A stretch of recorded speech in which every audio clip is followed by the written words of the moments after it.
कसे आहात मित्रांनो, मी आपला इंस्टाग्राम तुम्हाला करतो राम राम. तर आज आहे 19 फेब्रुवारी, आपल्या राजांचा जन्मदिवस. तर त्यानिमित्त मी चाललो होतो आज शिवनेरी गडावर. पहिला आलो नारेंगावात. नारेंगावात तर आहे ना एकदम जोरदार अशी तयारी सुरू होती.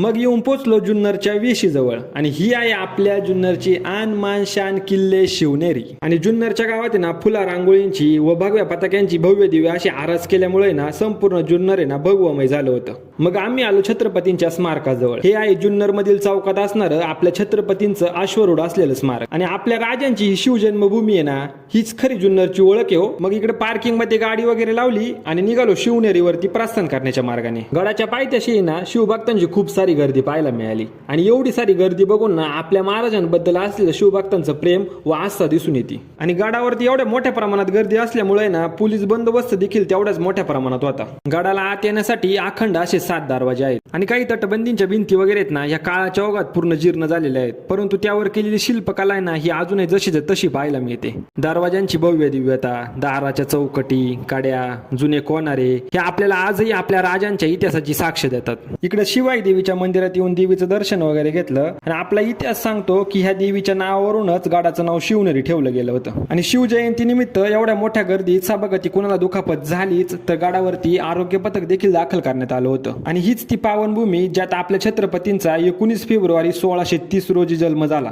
व आपल्या स्वराज्याच्या इतिहासात सर्वात पहिला सुवर्ण क्षण उमटला गेला. आज जाऊन पाळण्याचं दर्शन तर नाही घेता आलं, परंतु या पावनभूमीत उभं राहून ह्या इमारतीला अभिवादन केलं व आम्ही पुन्हा घराच्या वाटेला निघालो.